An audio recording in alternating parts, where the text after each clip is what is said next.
Jean Piaget. Piaget's theory of cognitive development condition is a process where different aspects of the mind that are working together that lead to knowledge. Piaget's cognitive development theory is based on stages that children go through as they grow that lead them to actively learn new information. Cognitive change occurs with skills that children and adults go through to make sense of what is happening around them. The change that occurs is activity-based when the child is young and later in life correlates to mental thinking. The brain is the powerhouse of our body. Without it, you would not be you. Our brain is always developing and learning new things. Jean Piaget was the first psychologist to create a study of cognitive development that researchers and scientists still use today.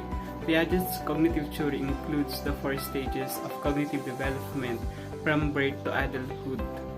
First, sensory motor, pre-operational, concrete operational, and formal operational.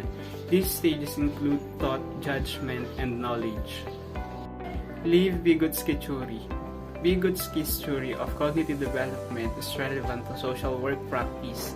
The theory reiterates the importance of society and culture for promoting cognitive development. The theory is relevant on the application to client situation. Research supports the theory. The theory coincides with social work values and ethics, and the existence and validity of other comparable theories. Vygotsky emphasized that the individual's development is a product of cultural influence. Thus, thinking begins in the social processes as children incorporate or internalize what they hear or see around them into their way of thinking. Children learn when they interact with the environment. For instance, a child is given with tasks that are new and out of reach of their current ability.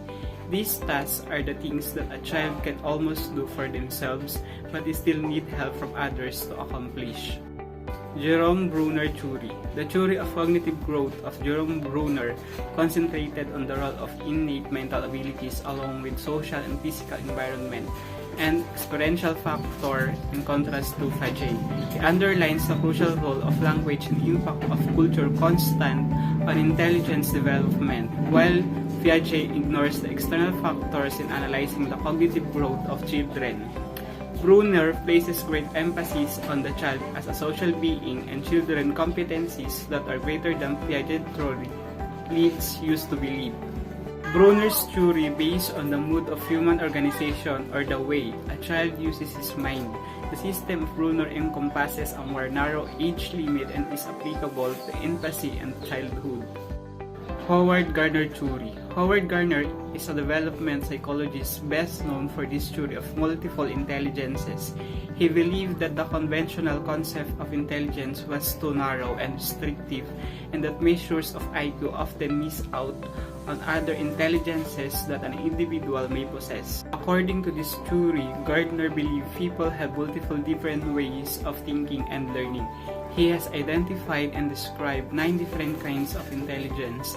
The first is visual spatial intelligence, which is enjoyment of and facility with images, drawing, instruction, games, and tactile puzzles.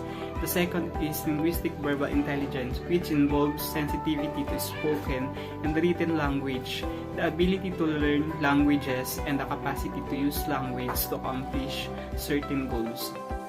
Robert J. Sternberg's theory. The theory proposed by psychologist Robert J. Sternberg contends that there are 3 types of intelligence: practical, the ability to get along in different contexts; creative, the ability to come up with new ideas; and analytical, the ability to evaluate information and solve problems. Analytical abilities enable the individual to evaluate, analyze, compare, and contrast information. Creative abilities generate invention, discovery, and other creative endeavors. Practical abilities tie everything together by allowing individuals to apply what they have learned in the appropriate setting. To be successful in life, the individual must make the best use of his or her analytical, creative, and practical strengths, while at the same time compensating for weaknesses in any of these areas. This might involve working on improving weak areas to become better adapted to the needs of a particular environment, or choosing to work in an environment that values the individual's particular strengths.